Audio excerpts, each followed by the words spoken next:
UFO Channel.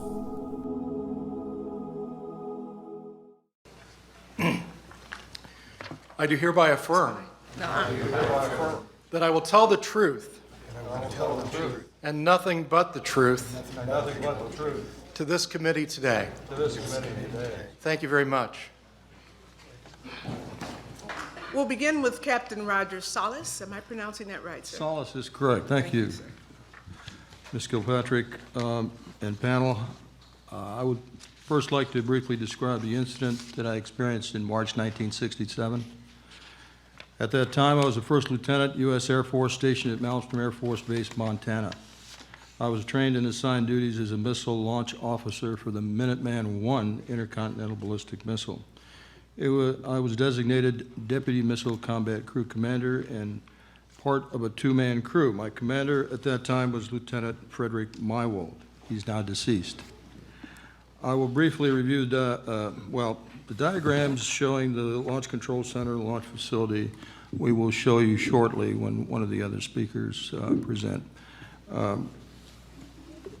We were on duty inside the Oscar Launch Control Center, a concrete capsule located about 60 feet underground. We had operational control over 10 Minuteman nuclear missiles. Each missile operates independently and has its own source of primary and backup power systems.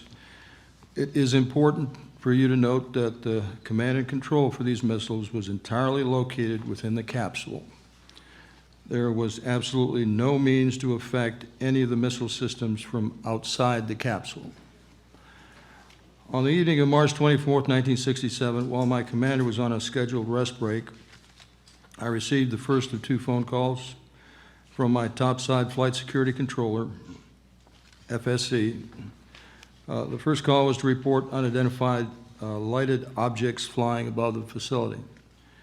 They reported they were flying at very high speeds, making very odd maneuvers, nothing an aircraft could do, and they just wanted to report it.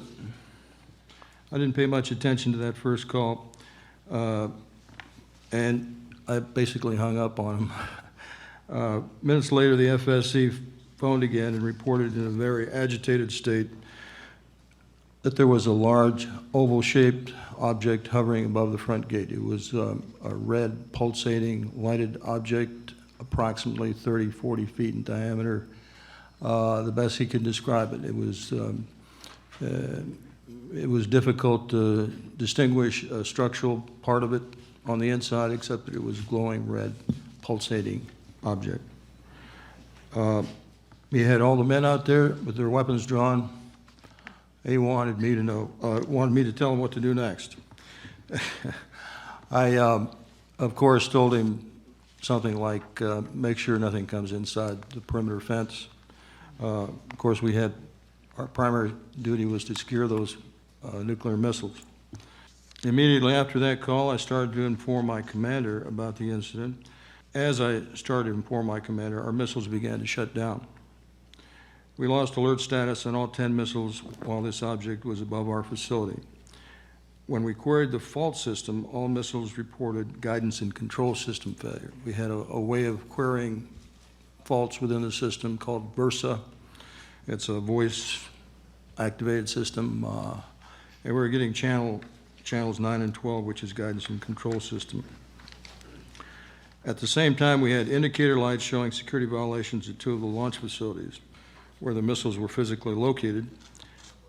While Lieutenant Meiwald reported the incident to the wing command post, I phoned upstairs and directed the security alert team to be sent to those launch facilities with security violations to investigate those indications. At that time, the FSC reported to me that the object had flown off at high speed. When the security alert team arrived at the affected LFs, and I'll brief LFs meaning launch facilities, they reported seeing the object hovering over those sites. As they approached closer to the object, they lost all communications with the FSC. After speaking to the wing command post, Lieutenant Meiwald informed me that the same thing happened at another flight. At that time, I assumed that meant that night, but it turns out what he meant was it happened at another flight about a week earlier, and that's the Echo flight incident, which I'll talk about shortly. Right now, I'd like you to hear the portion of the conversation I had with Colonel Mywald, who retired as a full colonel, and I had this conversation sometime in 1996. Can we play the first audio, please? Back and forth in the face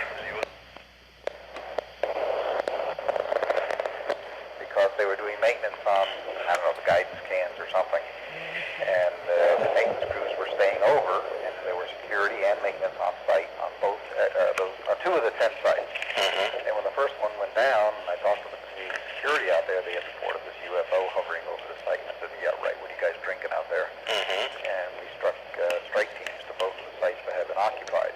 And both strike teams, I didn't tell them what we had heard, via the LF radio, and I told them to go to get within a mile of the site and call back in on the VHF.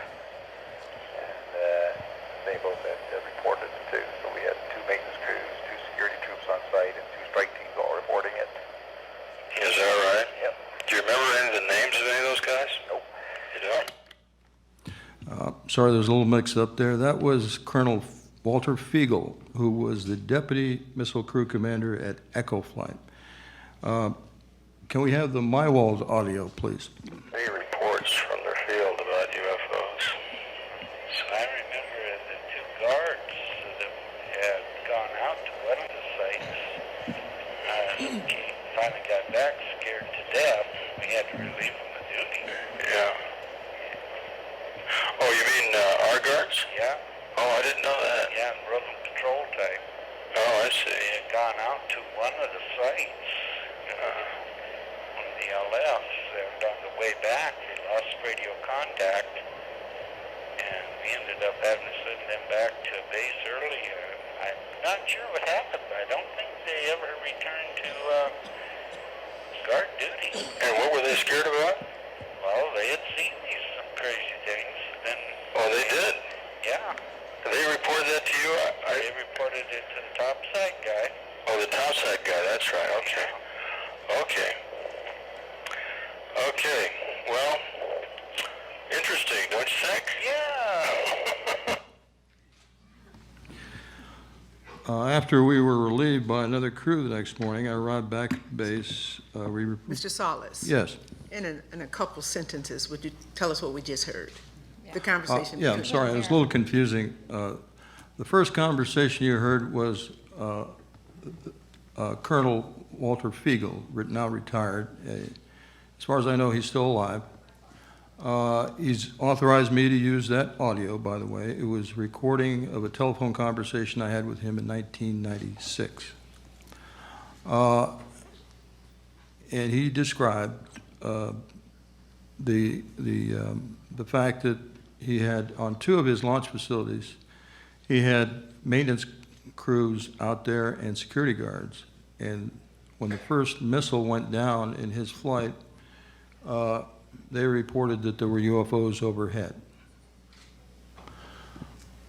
as the missiles went down. He lost all 10 of his missiles in rapid succession. That incident occurred on March 16th, 1967. He launched them and they went down? No, the missiles were not launched. He just reported, they reported that the objects were above them, and at that point, the missiles started shutting down. Yeah, disabled. The second audio recording you heard was that of Colonel Mywald, talking about the fact that we had security light violations and we had to send guards out to one or more of the LFs. And they reported seeing the UFOs again. By the way, I've got more audio available that's where Colonel Mywald supports my entire statement about what occurred. So he was consistent on supporting this for up until the time he passed away last year. After we relieved by another crew the next morning, right back to the base, we reported to the squadron commander's office. There we were ordered to sign non-disclosure statements regarding our specific incident. I did sign a non-disclosure statement. And we were ordered not to talk to anybody about this. It was then designated a highly classified incident. At no time did we lose power during the incident. I want to emphasize, we always had electrical power. The sensitive information network, SIN cables that carried the signals to the missile systems were triply shielded from electromagnetic interference. The preliminary investigation isolated the failure to the logic coupler at each missile. The logic coupler is associated with the missile guidance system. That's about the best I can explain to you what the logic coupler does. I'll refer you to a portion of the unit wing history. I believe you have documents that I supplied you with that talk about the Echo flight incident, and I'll just read part of it. It says, in the opinion of the team, was that externally generated signals caused the generation of these two channels and shut down the launch facilities. The possibility of this is very remote due to the fact that all 10 couplers would have to fail in the flight within a few seconds of each other. This statement confirms that signals were sent to each individual missile separately in order to disable them. From my knowledge of the operating system at the time, neither I nor the investigative team could define the method or means by which these signals were sent to disable the missiles, each in the same manner, meaning each missile failed for the same reason, guidance and control system failure. Mr. Robert Kaminsky was the Boeing team leader for the investigation of the Echo flight shutdown. In a response to our inquiry, he stated, "This kind of event is virtually impossible once the system was up and running. The team met with me to report their findings, and it was decided that the final report would have nothing significant in it to explain what happened at Echo flight." Just one moment, Captain. We did not explain it, just working with my congressional research assistant on the end of the table. We are going to allow 10 minutes for each of you. I'm not sure, I just got the time sign for the captain, and I don't believe that he's been talking 10 minutes, has he? He has. He has been talking 10 minutes. Captain, can you, and since we didn't let you know ahead of time, I'm going to give you additional 3 minutes, if that's okay. Thank you very much. I'll You're try to very get welcome. through it as quickly as That's I okay. can. After meeting with the engineers to discuss the results of their investigation, Mr. Kaminsky was notified by his supervisor that he should not submit his final report because the incident was reported to be a UFO event. Even though the Boeing company was the principal contractor for the Minuteman I missile, the report on the incident was not submitted by specific request to the Air Force. However, the Air Force did perform their own classified investigation where they identified a possible failure mode as stated above. In my opinion, we did not have the technical capability to produce a machine then or now that would be able to instigate the failure mode of these missiles identified in the unit wing history.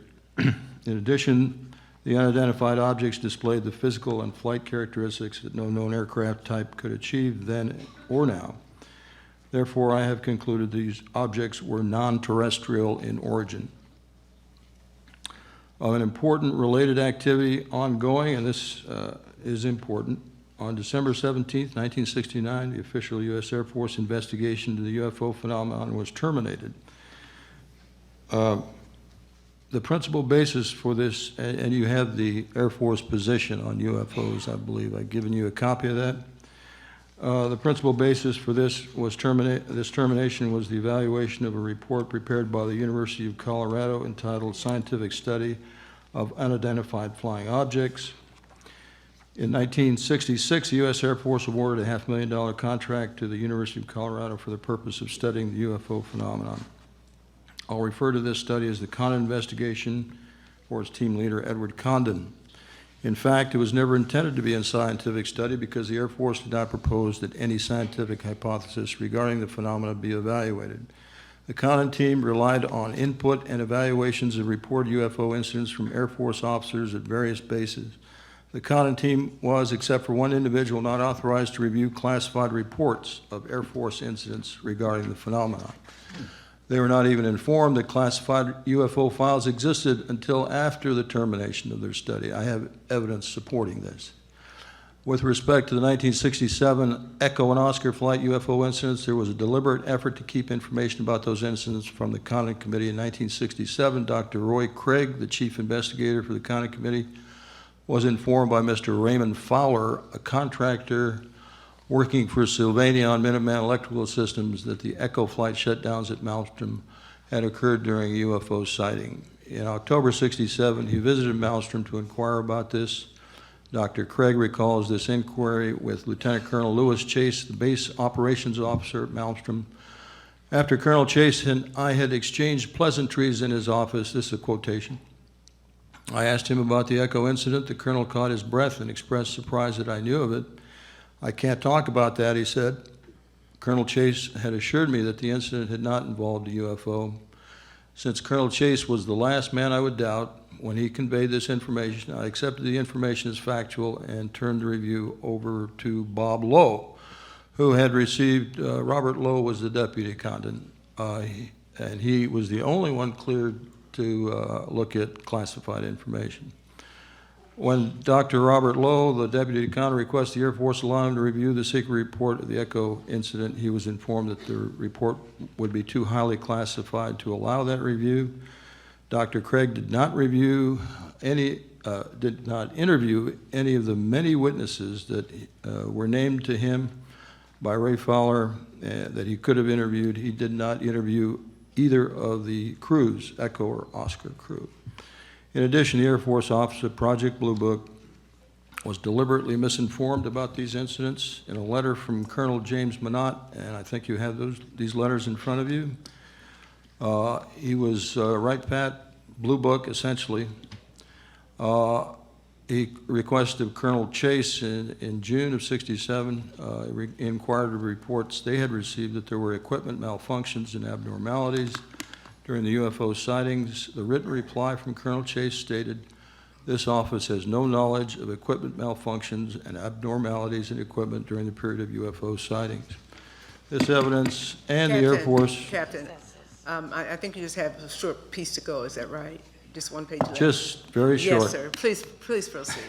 I'm almost done. Please proceed. And by the way, this is a very complex case. Absolutely, we can tell that. Yes, sir. Thank you, and we appreciate your testimony. This is evidence that the Air Force purposefully denied the Con investigators the knowledge that the Echo and Oscar flight shutdowns were UFO-related incidents.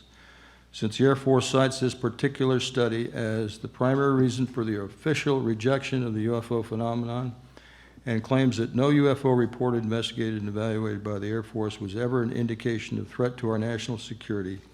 And in light of my own experience and others, I must conclude the U.S. Air Force was and is engaged in lying and disinforming the public about the realities of the UFO phenomenon.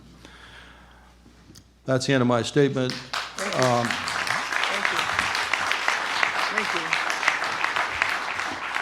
Very, very briefly, I just want to point out the fact that the next two witnesses that you will hear from, Mr. Shindelli and Mr. Scott, this is the very first time they are going public, and I want to honor these guys for having the courage to do so. Thank you. Thank you. Thank you very much. Thank you, Captain. Mr. Shillelagh. My name is David D. Shinley, Shinley. Captain, U.S. Air Force, retired. In 1966, I was involved in an incident while stationed at Minot Air Force Base, North Dakota. I was told to never speak of the incident again, and also told that as far as I was concerned, it never happened. Because of that, I am before you today with a bit of trepidation. I must say a lot of trepidation, as I have never before shown my face in person on this matter. I was a Minuteman ICBM launch control officer, a first lieutenant, and a deputy missile combat crew commander in a two-man launch crew with my crew commander who held the rank of captain. He was about 15 years older than I. I held a top secret clearance, which was required for my job.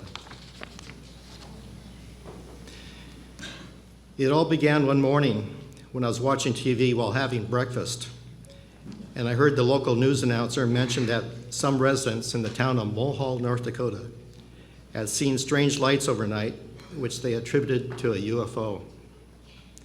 This caught my attention because I was scheduled for duty that morning at a launch control facility called November Flight, about 3 miles west of Mulhall and about 37 miles north of Minot, North Dakota.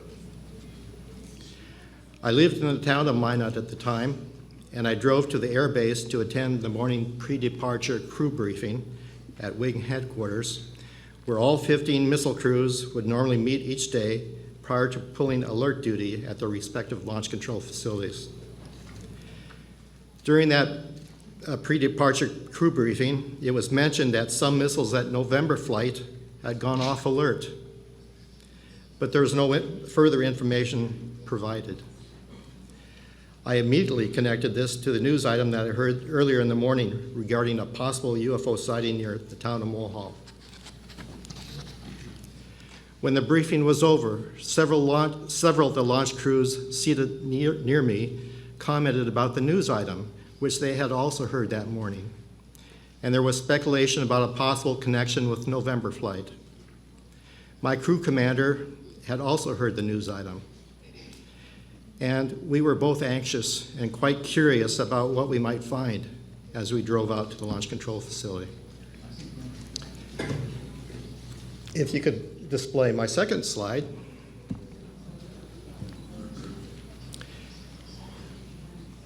On this second slide, I don't believe you members have a picture of this, but you can see it on the screen here. This is the November Launch Control Facility from an air view from Google Earth. If you could show that again. There is an access road to the flight to the facility from the north, coming down to the flight facility, where there's a main gate at the perimeter fence. The perimeter fence goes around the launch control facility building, top side, and there's a garage to the right of the main gate. The usual procedure upon arrival was to inspect the grounds and building, but this time my commander immediately went into the security section of the building to debrief security personnel and guards. The security center was the topmost north side of the building, near the main gate. I entered the facility from the back door at the end of the facility, and then encountered the site manager, a tech sergeant, who immediately took me into the day room and asked if I had been briefed on the previous night's events. I said I hadn't. We then proceeded toward the windows on the west side of the day room, where he described to me the large object with flashing lights that had been hovering just outside the fence that night. And he spread his arms out in front of him to indicate its size, the size of the object. Based on his description, I estimated the object may have been 80 to 100 feet wide and approximately 100 feet from the building, maybe a bit closer. I immediately asked if it had been a helicopter, and he said that it just hovered with no noise being heard, quite unlike the usual noisy helicopters heard from within the building. I also asked what the flashing lights were like, but he could not answer. They were unlike any he had ever seen. They were not like the usual beacon lights on planes, but something like a pulsating glow. He then said the object, while hovering close to the ground, then glided to the right toward the north end of the building and out of sight. The object then came into view from the security section of the facility and hovered just behind and slightly to the right of the main gate, concealed partly by the large garage located within the fenced area to the right of the gate. As you can see there, the garage is labeled the second position of the object. This location put the object almost directly above the hardened launch control capsule, located 60 feet below ground. All our missiles, our 10 missiles, were located 4 to 14 miles away from the launch control facility. This capsule was located approximately underneath the garage. This was the launch crew quarters and the launch control center for all 10 interconnected nuclear-tipped missiles that were located away from the launch facility. Security personnel confirmed everything that the site manager had related to me.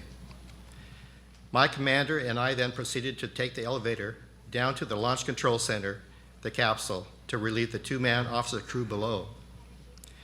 After entering the capsule, our eyes were immediately transfixed on the Launch Control Console, which showed that all missiles were off alert and unlaunchable.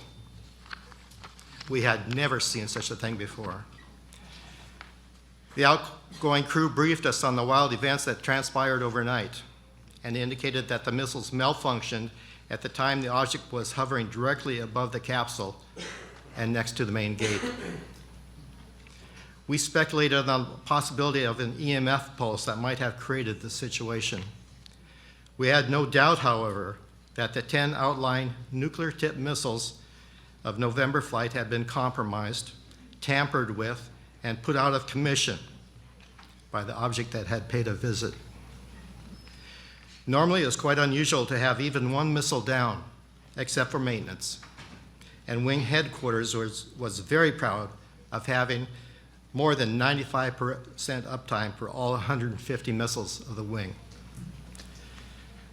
The following morning, after we had been relieved by the follow-on crew, we arrived topside, and I attempted to further query the flight security controller who had been on duty at the time of the situation.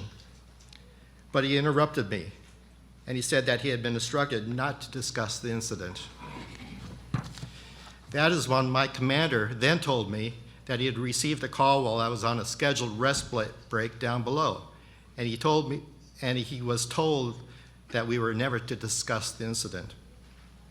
When I asked where the directive came from, he said the OSI. He evidently received a call from the OSI.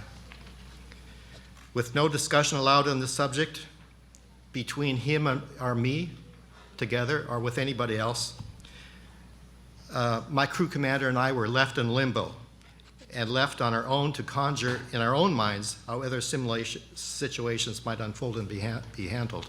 Normally, the Air Force would train us on all procedures. We were in a simulator constantly training. This serious lack of follow-through by the Air Force was more than bewildering, and it served to keep this situation on our minds. Together, there were a dozen of us involved with this incident. My commander and I were not there during the encounter, but we had to deal with the ramifications of the incident, and I'll never forget the frightened emotion on the faces of topside airmen who were gathered with me when I was briefed by the site manager.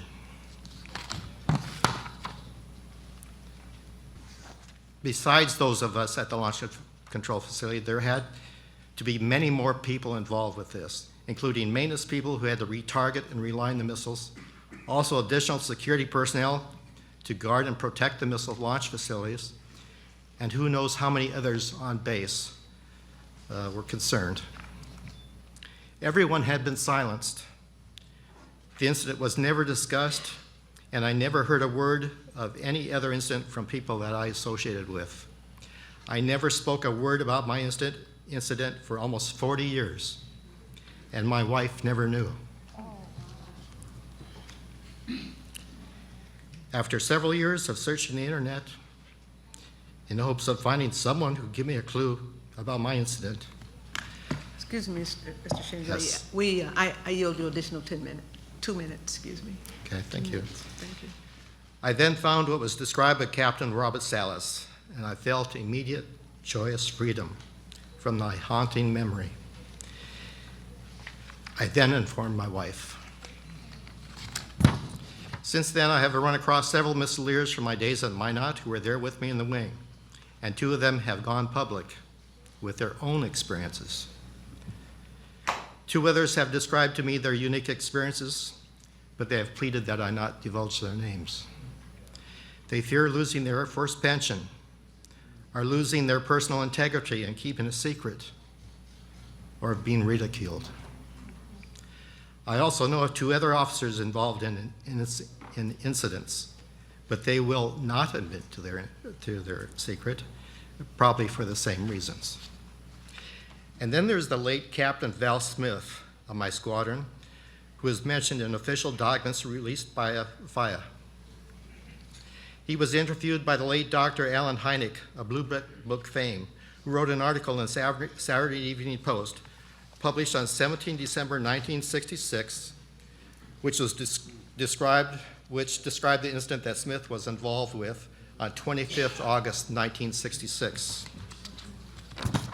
Hynek stated in the article, "This incident was not picked up by the press. It's typical of the puzzling cases that I have studied during the 18 years that I've served as the Air Force's scientific consultant on the problem of UFOs." Display the 3rd slide, please.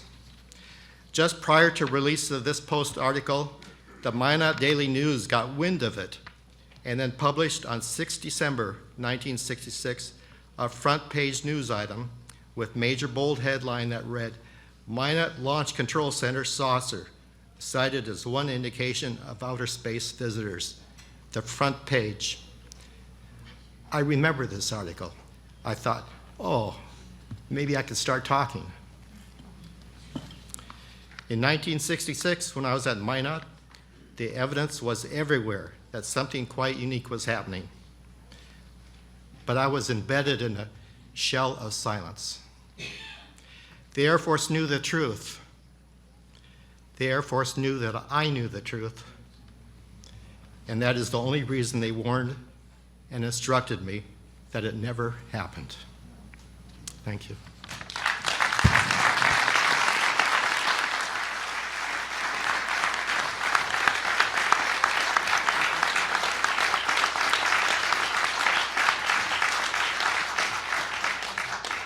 And thank you, sir, for your courage today and for your service. Sergeant Scott. Okay. I'm Tech Sergeant David Charles Scott, United States Air Force Security Police, retired. At the time of my sighting, I was an Airman First Class with a secret security clearance and was assigned to Alpha Flight, 91st Missile Security Squadron, Strategic Air Command, Minot Air Force Base, North Dakota. November 1974. It was after midnight when Airman Bill Gray, a member of my security alert team, and I were dispatched from Alpha 1 Launch Control Facility to an alarm situation at one of our 10 Minuteman nuclear missile sites. Probably just another jackrabbit setting off an outer zone alarm, we thought. As we drove there, Gray spotted a strange light in the night sky, called it to my attention. It appeared to be about the size of a stars in the sky, but was pulsating red. We checked the site and found everything secure. Gray said the strange light had gotten bigger and acted weird when I was below. Then we parked our vehicle off-site to await the alarm system to reset and the order which would allow us to leave the area. Now the strange light in the sky was pulsating and changing color in a sequence red, blue, and yellow. Suddenly our radio went dead and the idling engine of our vehicle quit. Gray and I sat there on guard duty for 45 minutes, protecting our missile site. We wondered aloud if the strange light above was a UFO. When the light changed to white and pulsated 3 times, and in quick succession, it disappeared and our engine came to life as the radio also came back on. As it did, Sergeant Hicks, our flight security controller, called and ordered us back to Alpha 1. All alarms had reset properly back at the missile site. We arrived back at Alpha 1 a little after 3 in the morning. We reported our story to Sergeant Hicks about the strange light. We wanted to convince him that we had not fallen asleep on duty or we weren't drunk. He said, "I believe you men. Then Sergeant Hicks hit us with a bombshell. All Minuteman nuclear missile site alarms in our wing had sounded simultaneously. Many security police and security alert teams reported seeing the strange lights, which Gray and I saw, and they too lost radio communication and vehicle power. You know what I think? Gray asked. I think it was a UFO. Sergeant Hicks just nodded. I ventured, should we report it? Gray and I aren't lying. We'll write statements. Gray signaled his agreement with a nod. Sergeant Hicks said, why stir up a lot of trouble? The official Air Force position is that UFOs don't even exist. Let's just drop it unless you two want to get laughed out of this service. A few nights later, in the security police barracks back at Minot Air Force Base, I was listening to a news broadcast from Winnipeg, Canada radio station. The announcer read the story of an incident which had occurred just a few nights before, and fighter planes of the Canadian Air Force had scrambled to pursue the UFO. The fighters tracked it until it climbed at a steep angle and with blazing speed disappeared. The Canadians responded to the UFO that was over our missile site. When that strange light disappeared, the Canadians picked up on it because the reporter on the radio then stated the United States Air Force would release the report on this incident, and it would be released in May of 1975. But the day came and went without official comment. And as far as I know, the U.S. Air Force has never officially recognized that event. Complete, sir? You yield? Are you complete? Thank you very much, Sergeant Scott. Thank you. Very riveting, and thank you for your service as well. Now, Captain, I won't even try to pronounce your name. Please say it for us. Fenstermacher. You heard that? Can you just present? Fenstermacher. Fenstermacher. You're on, Captain. Thank you for coming. Okay, thank you.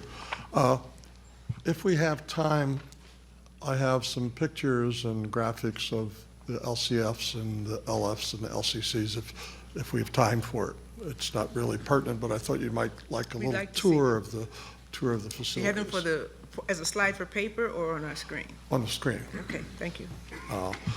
I was a captain in the Air Force and a Minuteman III Combat Crew Commander from 1974 to 1977. I was stationed at F.E. Warren Air Force Base in Wyoming and assigned to the 400th Strategic Missile Squadron. Quite honestly, I was and still remain a skeptic, and at the time did not believe in this UFO phenomena. In the fall of '76, my deputy and I were on duty at Romeo Launch Facility, or LCF. The LCF was the part of Romeo that was above the ground, as we saw with David Schindley. And the launch control capsule was the one that we took an elevator down to. It was located 60 feet below the ground and behind an 8-ton door, so we were pretty secure in there. In order to stay awake, my deputy and I were monitoring the VHF radio communication between our security alert team, which we friendly called the cops. David was one of them, David Scott, and between our flight security controller, FSC, our topside NCO. The SAT team was out doing their regularly routine checks. I think they were responding to one of those jackrabbits out one of our launch facilities. And so they were out and away. At approximately 2 a.m., the FSC called the SAT and said, hey, pull over. Get out of the vehicle and look around. That's all he said. Gave no direction or any guidance. A few seconds, and he also said, see what you see.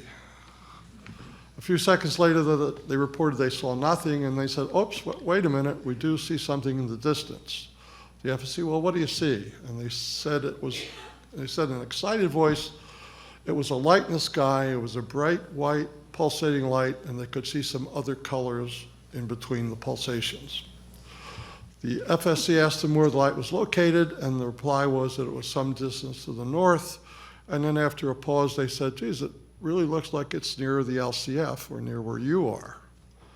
The FSC then asked the SAT to return back to the launch control facility. My deputy and I kind of looked at each other and did a double take because what the heck was that all about? So we called the FSC on our hotline and asked them what was going on. He very calmly said that right now, right above the LCF, there was a silent object with a very white pulsating light. Between the pulsations, he could see a red and blue.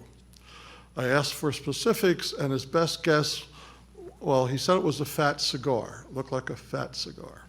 And his best guess was that it was 80 to 100 feet above the ground and 40 to 50 feet long. It was hard to see his perspective exactly because he didn't know how close. If it was way high, it could have been 1,000 feet long. If it was way low, it could have been less. But that was his best guess.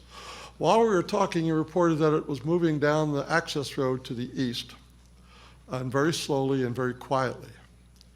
I asked him to keep us updated. My deputy and I talked about what we should do with this information. In a few minutes, the FSC called back and said the object had stopped a few miles to the east and appeared to be above the closest launch facility, or LF.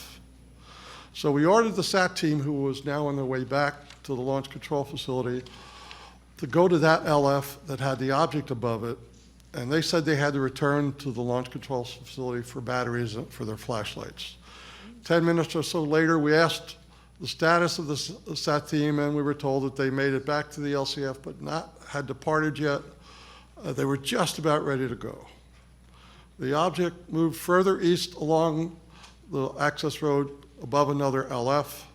We again ordered the SAT team to that location, and they reported they had to first gas up their truck. It seemed to take them a long time before they appeared to be on their way. Shortly after the object went to the first launch facility, we reported the incident to our SAC command post at FE Warren, and the NCO that took the call laughed at us and said, call us back when that thing eats the SAT team, and hung up. As well as logging everything in the official log, my deputy and I, who each had prior service, meaning we were enlisted before we were an officer, we started taking personal notes. In addition to the official notes, we wanted to document everything that transpired. At our next hourly 400th SMS crew checks for the flights Papa, Quebec, Romeo, Sierra, and Tango, we told the other crew members what our object had done and received laughter and an attitude of general disbelief. What are you guys, crazy? Right after the group communication, the crew from Quebec called. They were the team we had dropped off on the way to Romeo and said that earlier that morning they had a similar object above a couple of their launch facilities. We asked what direction they were heading, and they said that they appeared to be heading towards me at Romeo. We asked what happened when they reported it, and they said, are you crazy? We didn't report it, we would have been laughed at. Well, he was right about that. They also mentioned that the SAT team that they had sent to one of the LFs had had an accident leaving the LF, and the Quebec crew seemed to find humor in that SAT accident. And that's important for what happens a few years later. We contacted the FE Warren SAC command post again, and several times, and reported, have you logged this yet? They said no. I pushed it forward, got an officer in charge, and stated that if they didn't log this, if they didn't take this seriously, I was going to call the base commander. It was now 3 o'clock in the morning, and the base commander would have not liked getting awoken at 3 o'clock, but I would have. Then we got a call back from a senior NCO at the command post asking for more details, so they appeared to be logging it. The object moved to another LF, and the SAT team never made it to that one either. Our FSC kept us appraised of each movement and reported that at 4 a.m. approximately, it moved away very rapidly to a star-sized object and then disappeared. At no time did our missiles go offline, though. At no times did our missiles go offline. And I now understand why. Only recent information came out for that. Meanwhile, back in 1976, the next morning, we were relieved by another crew for our normal return to FE Warren, and when we went topside, we found the FSC curled up in a chair in kind of a fetal position. He had been relieved by the day FSC, but was not able to sleep and obviously was very distressed. The SAT members were conveniently not at the LCF. My deputy and I were both prior service and had a good rapport with our FSC, and we asked him about the difficulty that the SAT team had about going to the LFs. After making us promise that we would not report the SAT, he told us that in fact they never left the launch control facility, and they said they were not going to any LF that had that thing above it. So we picked up our crew member from Quebec and we returned trip to F.E. Warren and discussed the excitement of that early morning hours. They insisted they would not report the incident and that if we reported it, they would deny that it happened. If we reported their involvement in it, they would deny that it happened. Upon our return to our squadron, we reported the incident with our flight commander. And the next morning, we were called in by the commander of the 400th SMS. He asked us about the incident, and when he discovered we had personal notes, he asked to see them. Once in his hands, he tore them up and said we were never to talk about this again and required us to sign documents that I'm a little fuzzy about what they really said. We reluctantly signed them after going into a broom closet to talk about it for 10 minutes. At our next couple of departure meetings, an officer that we'd never seen before told us that this incident was classified and that officially never happened. And I always wanted to question which was it. Was it classified or it didn't happen? After a press conference in September 2010, I was given a name of a former Quebec SAT team that wanted to talk to me. I contacted and heard a story, and I'm confident he was one of the SAT members on duty that night at our incident Romeo. This is what he told me. As they approached the Quebec 9 in their vehicle, they saw a bright pulsating light with a beam of light extending down to the launch facility. While attempting to accomplishing one of their many checklists, SAT is known for their checklist, he actually reached into the beam. That spooked both of the SAT members, and they jumped in their truck, and as they raced away, they had an accident and the truck was damaged.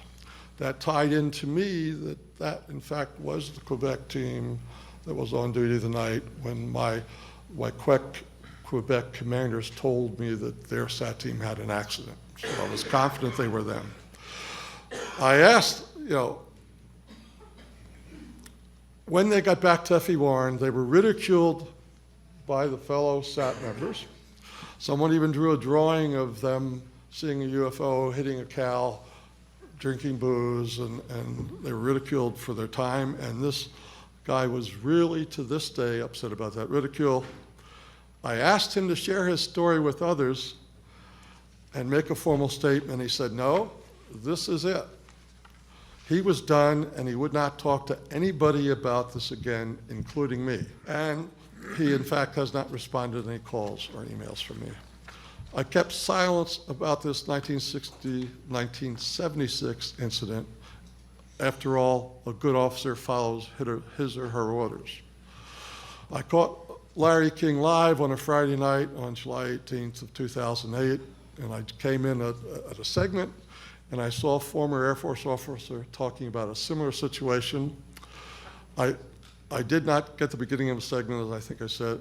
This guy's name was Bob Salas, and I thought he was one of the crew members from Quebec. He was describing my incident, And then I found out, in fact, his happened in 1967 at Minot Air Force Base, not F.E. Warren. A skeptic on that show did not believe Mr. Salas' story and seemed to doubt his credibility, his honesty, and his sanity. After much thought, much later, I contacted one of the guests on the show, Robert Hastings, and over time, it took me like 4 months to get up the information, and I slowly came forward, first anonymously, first with my first name, then I said, what the heck? If they come after me, they come after me. Because I had the same trepidation that you did.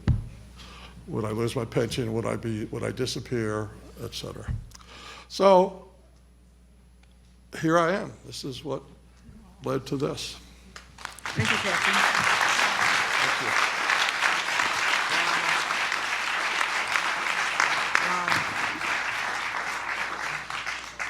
I served on the Armed Services Committee as well as the Air Force Academy Board for 6 years of my 14 years in the Congress. I know the pressure that you're under. I know when you sign those things, they're like for life. So I appreciate all your courage and your service, and we all do as a body in the House of Representatives and the Senate as well. So some things they just don't know, but we're going to take it to them. Okay? Come on, Mr. Dolan. Thank you, Madam Chair and committee. I am not a former member of the United States military, but I have devoted my life to researching the matter of UFOs and national security.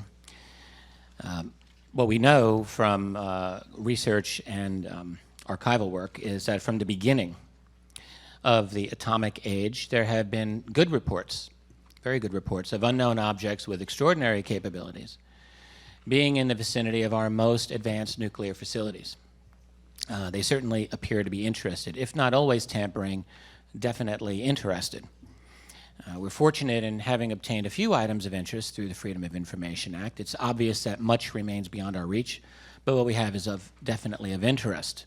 I'm going to describe a few of these cases to you, but first I want to describe an event that is not in a declassified document. It's a written account from a credible witness that really is quite fascinating. This is from a U.S. Navy officer named Byron D. Varner, who wrote a privately published book.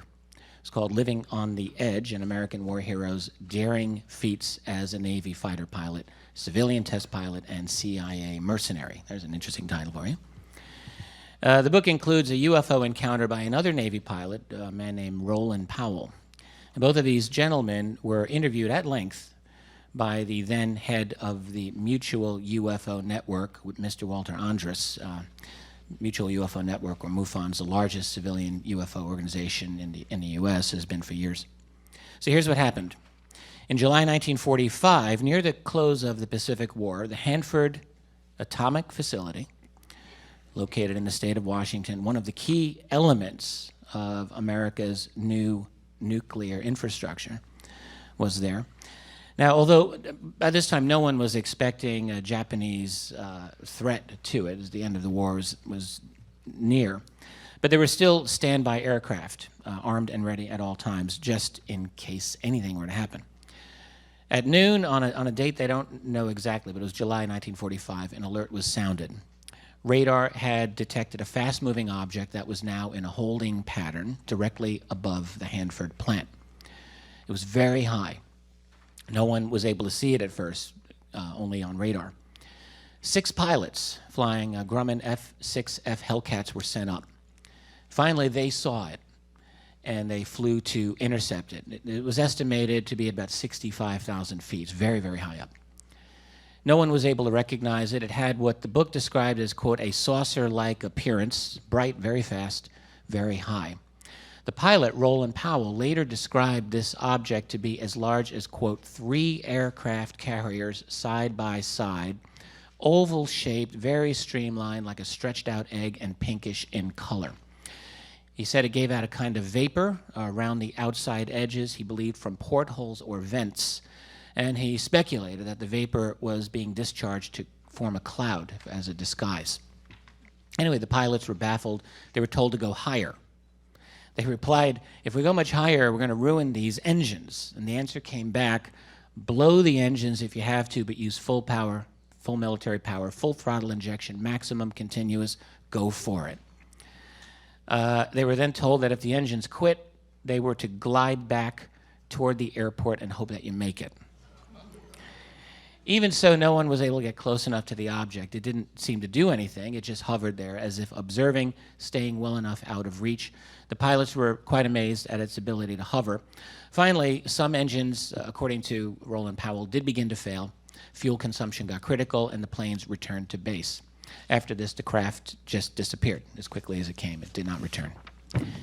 They had pushed their aircraft up to 42,000 feet, which was 5,000 feet above their maximum ceiling. It was very obviously a serious event.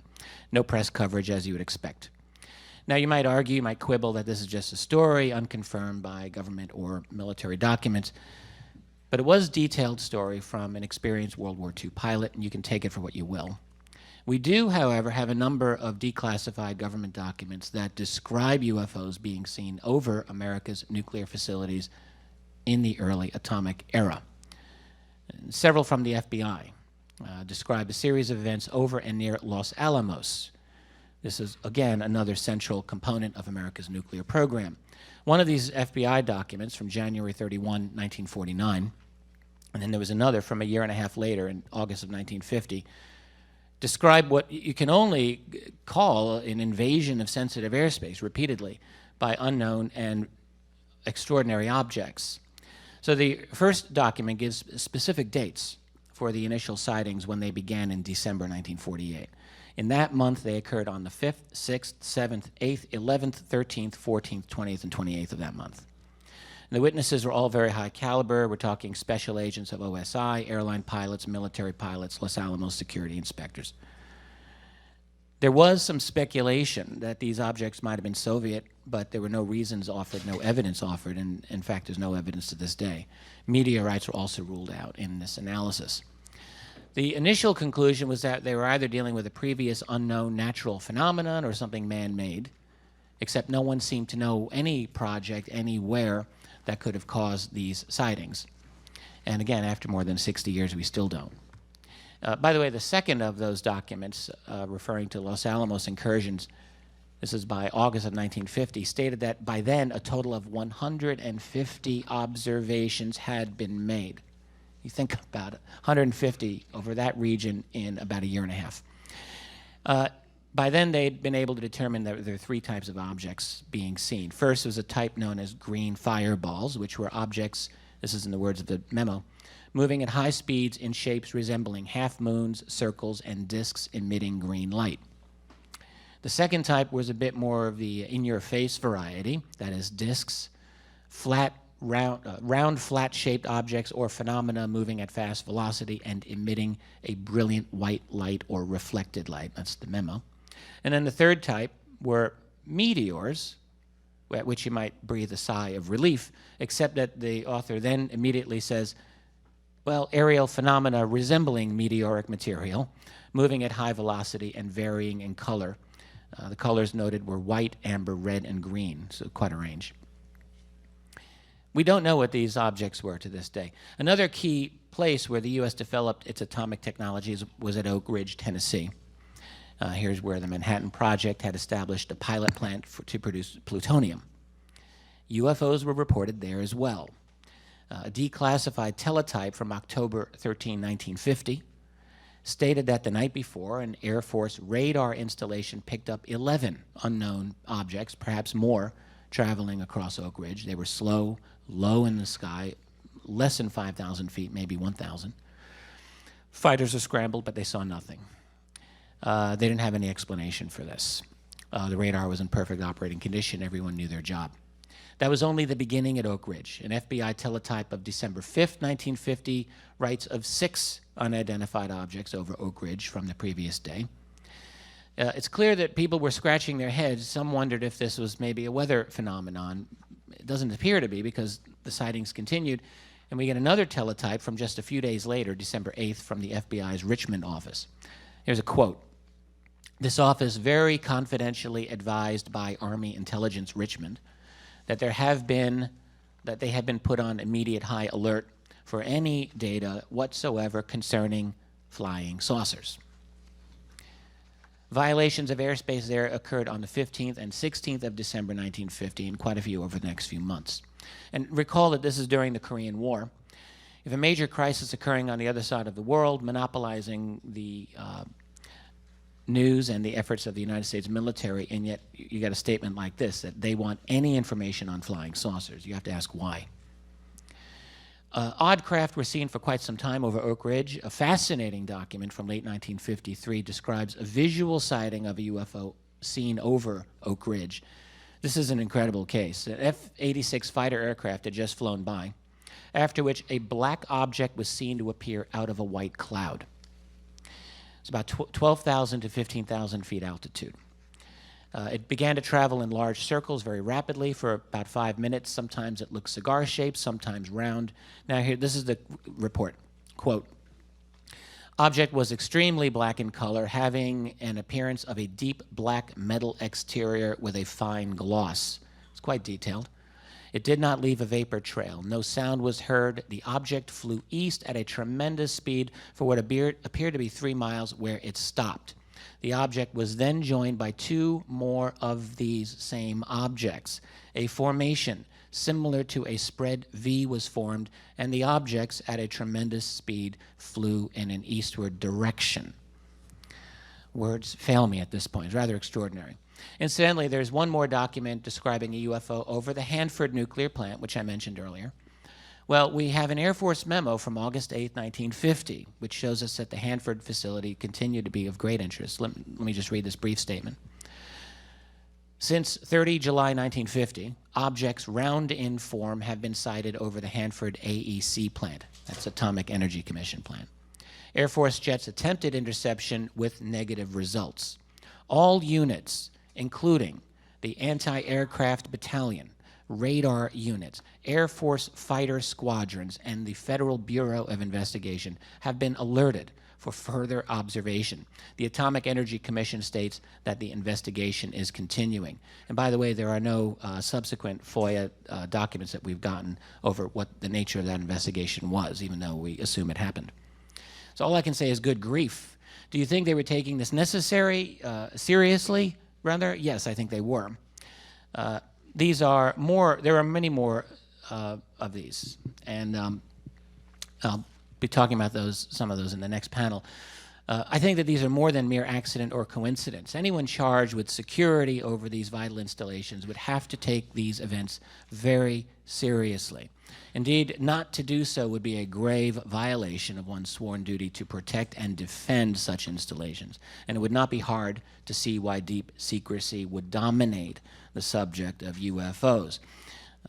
There are many other incidents regarding UFOs and nuclear installations that occurred in later years. As I mentioned, I'll discuss some of them shortly in the next panel.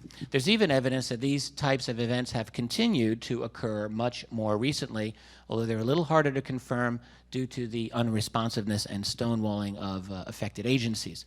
Yet the events which took place so long ago not only demand a scientific analysis, but they also cry out to be understood for what they were, a key component in the implementation of secrecy so profound, so serious, that they contributed to the creation of a state within a state, not bound by the traditional American goals of public openness and responsiveness to the people.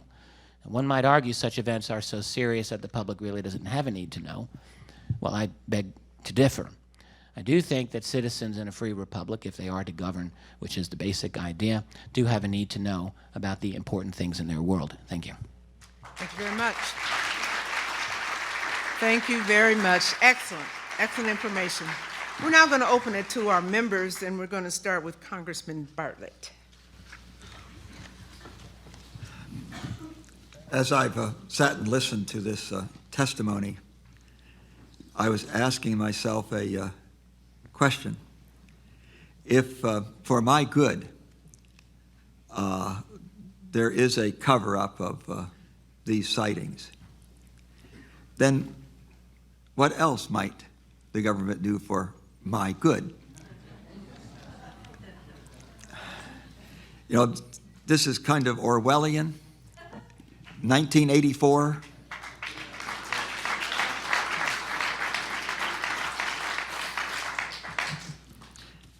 Mr. Dolan, what was the reference for size? Because the description of one of these was different than the description of others. It was enormous in size. What was their reference? You know, when I drive down the road and I have a little speck on my windshield, it doesn't look very big, but by golly, it can obscure my vision of a whole darn car down the road.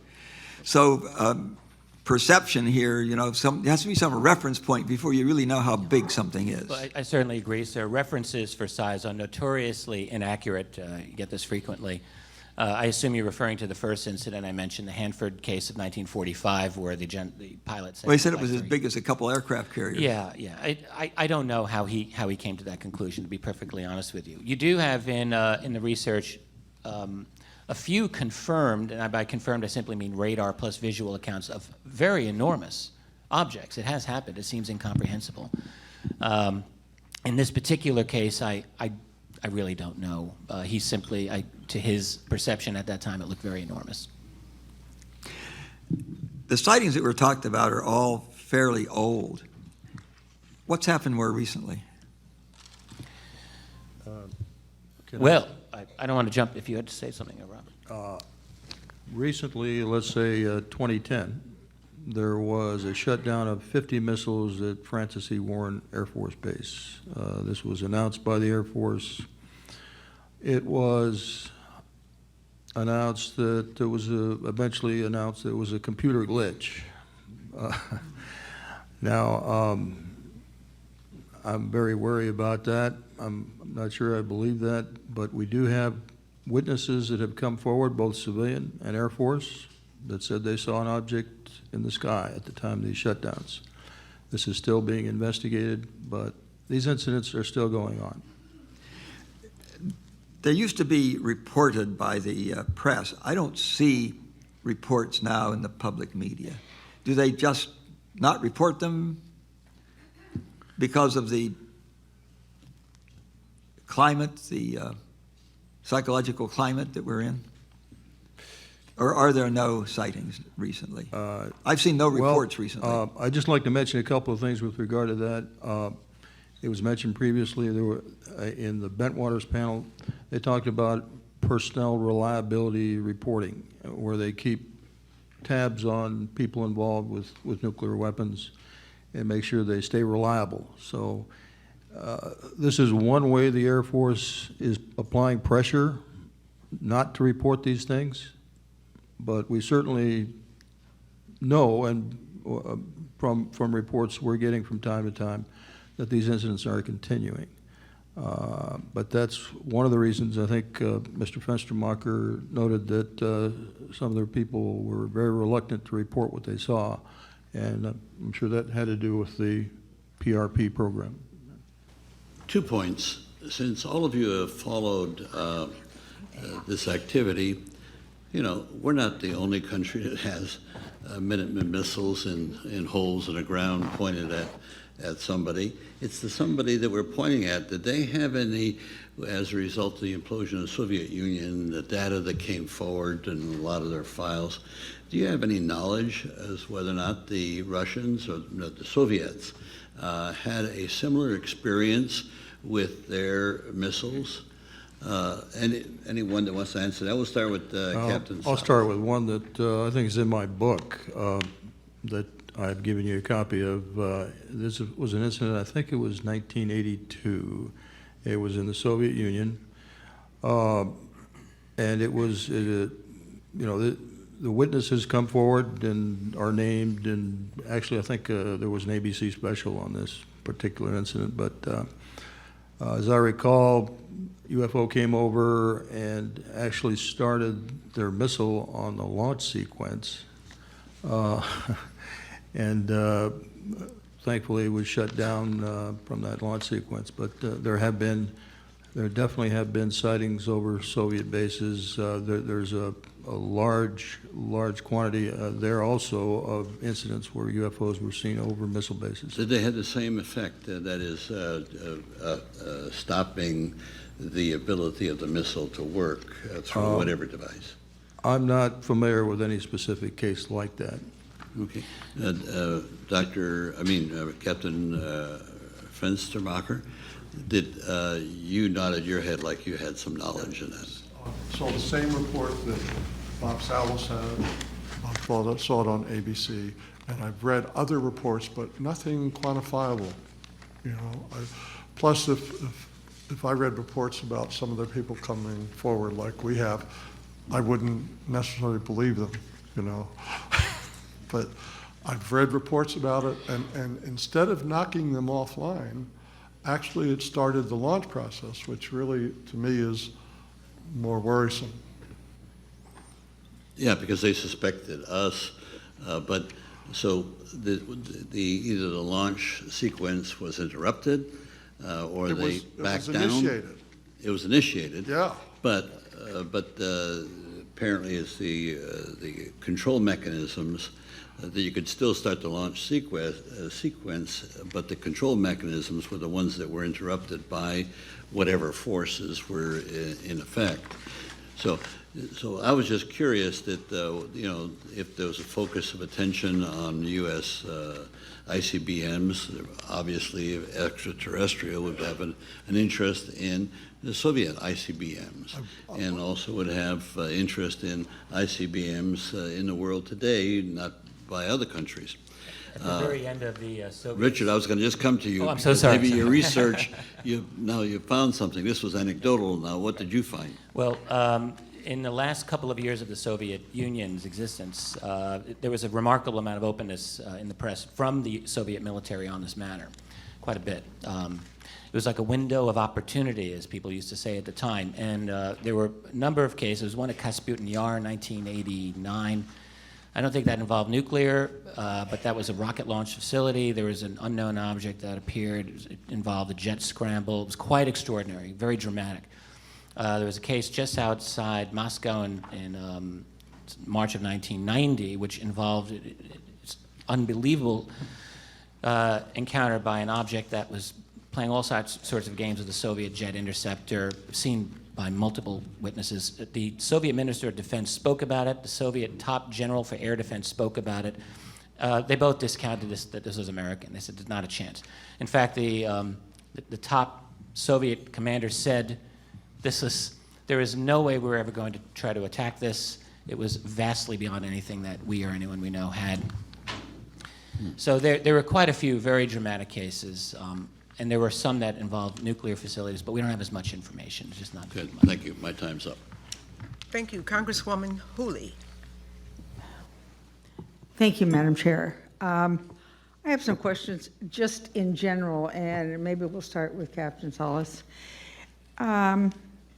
These were all classified, and you took the oath that you wouldn't tell.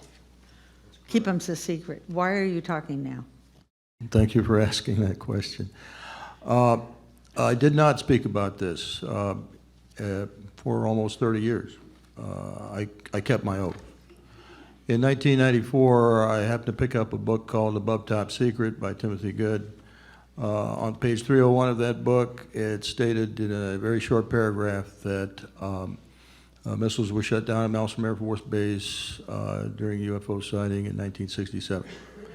I immediately thought that that was my incident because it described it fairly well, and I decided to go ahead and request, under the Freedom of Information Act, information about that specific incident. They were talking about the Echo flight shutdown.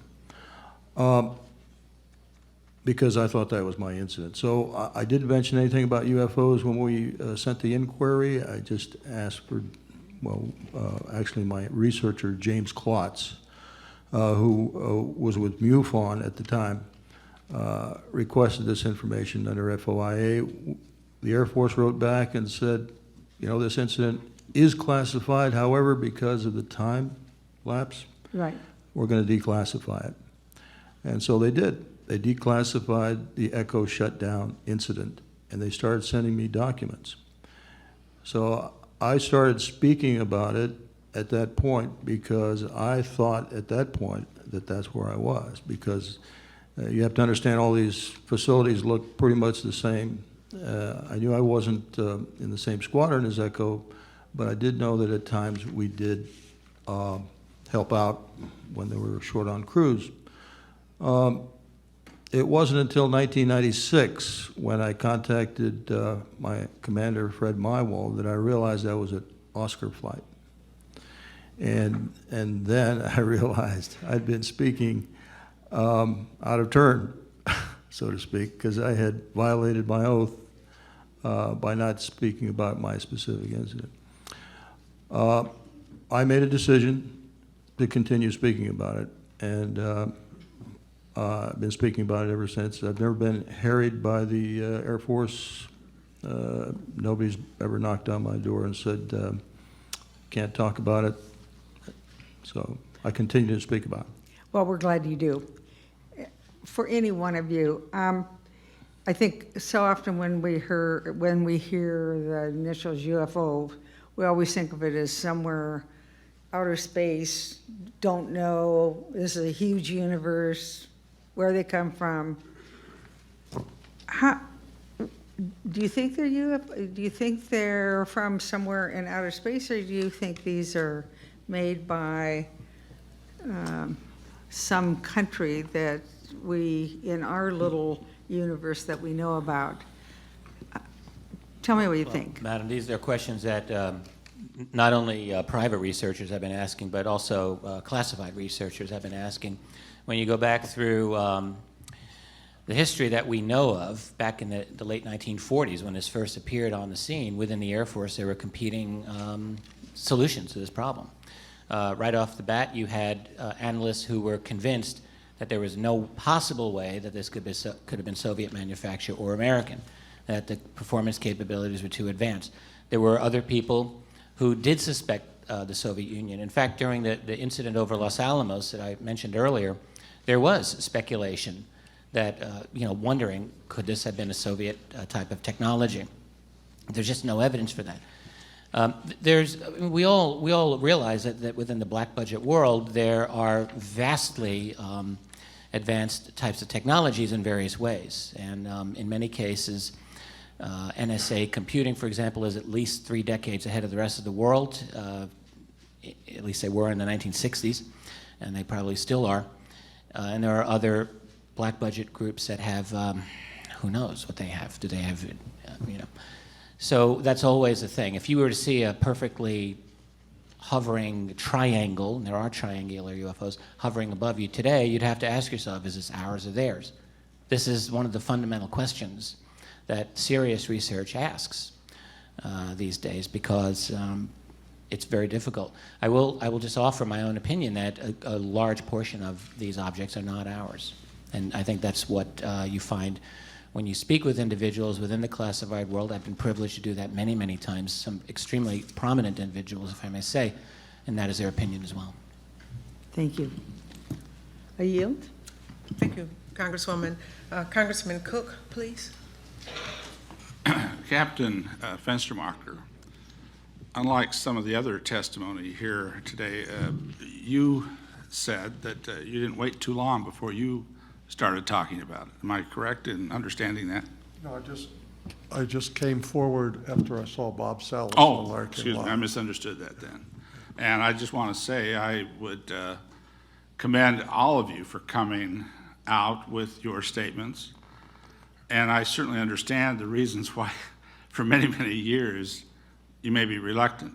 But had you, I thought I'd heard something that I misheard, obviously, but the reason I'm asking this is because I want to ask you all each about the Air Force project Blue Book.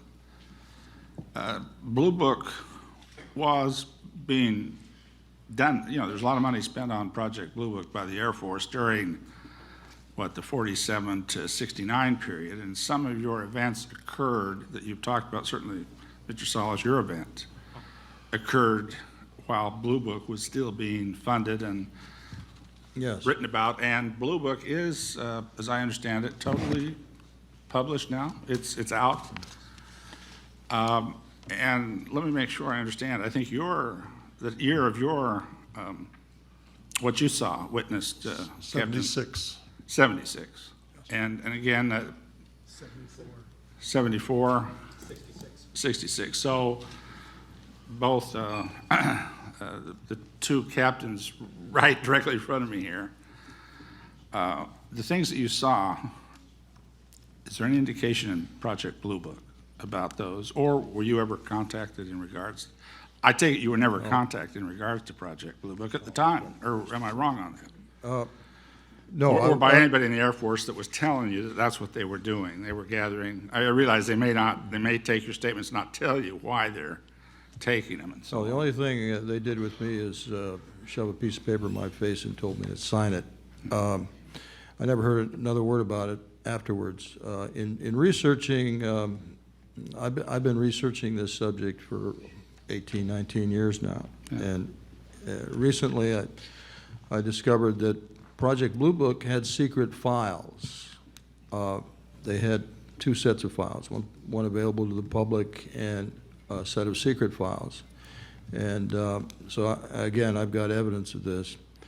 So, no, when the Conant investigator came to Malmstrom Air Force Base to talk to our deputy base commander, Colonel Chase, this was said this was a classified incident. You could not review the report.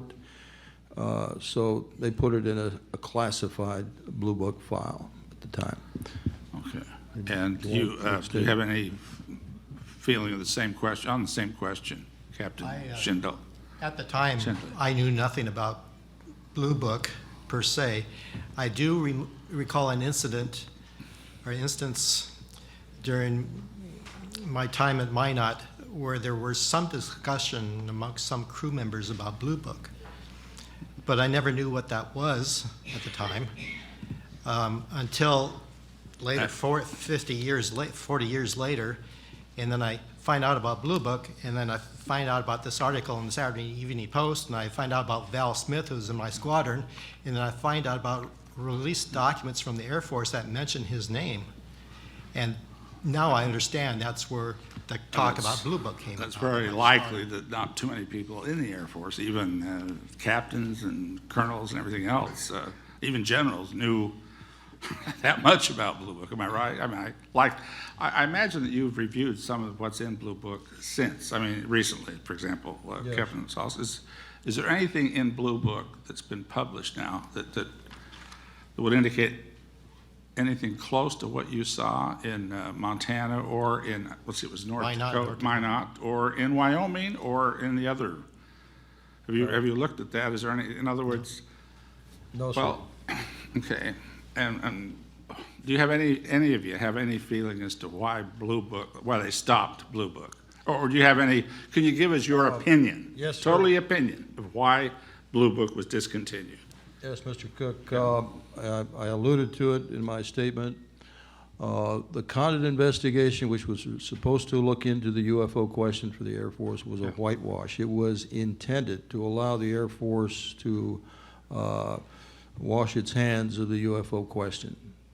And I have evidence of that. The evidence that I have is the fact that Dr. Craig, who was the chief investigator for Conant, was given information about the Echo and Oscar flight shutdowns. He was given names and dates, et cetera, and never followed up on it. The Conant investigators never followed up on it. Robert Lowe never followed up on it.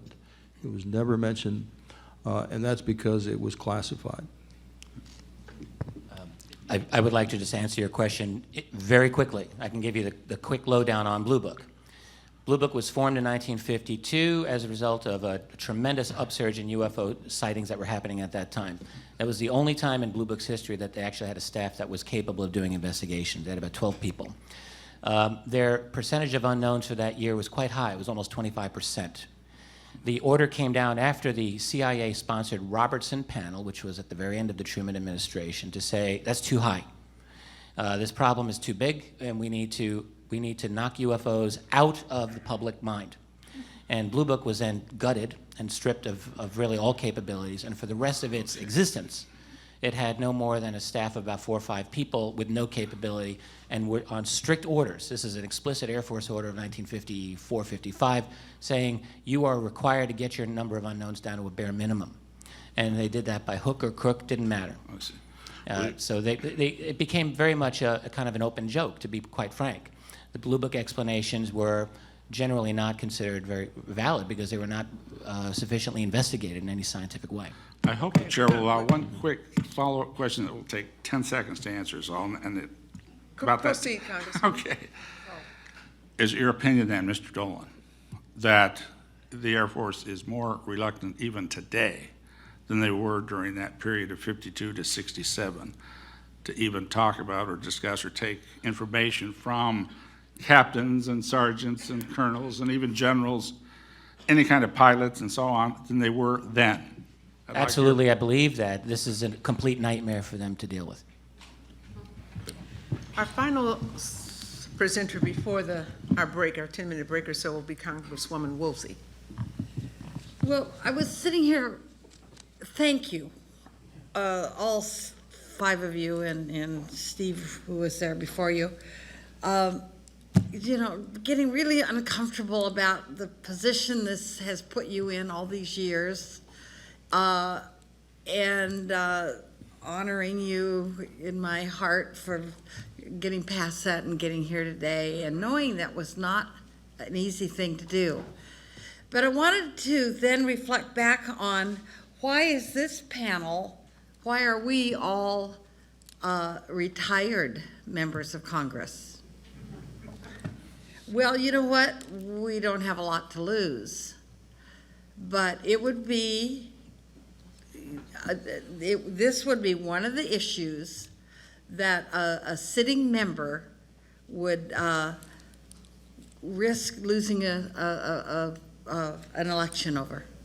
A 60-second, ad. And clearance. And clearance, yeah, into to find out data that you have to have clearance for. And but then that was the third piece of this is to me, and I feel maybe I'm being too optimistic.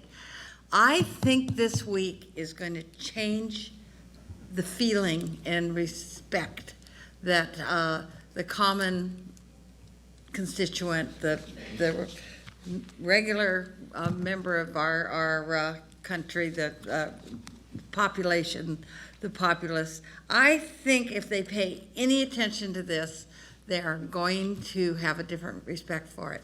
And they'll be able to say it.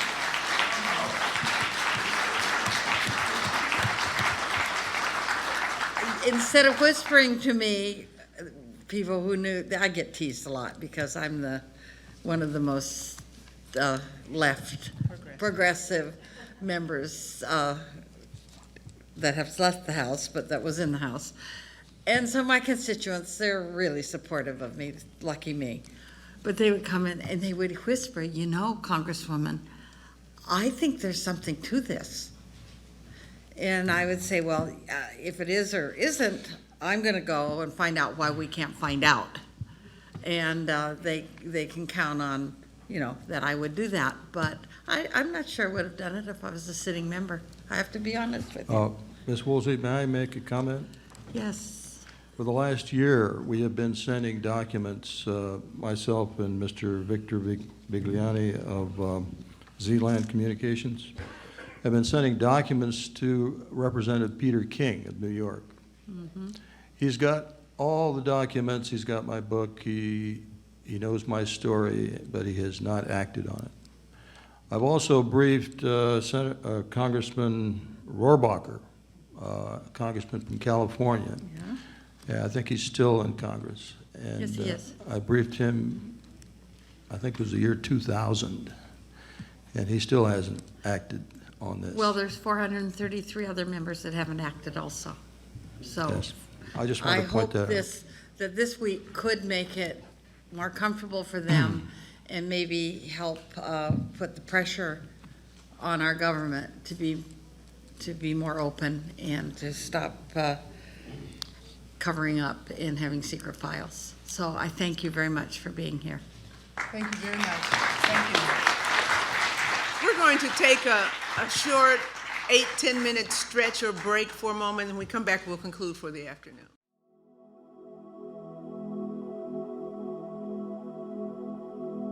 We'd like to ask for your input. Share your opinion and expertise with us in the comments after watching the video. If you're a subscriber, you'll always get a heart from us as a small thank you, and we'll pin your important post to the top where everyone will read it first. Just make sure you've already subscribed, like the video, and mention both at the beginning of your comment.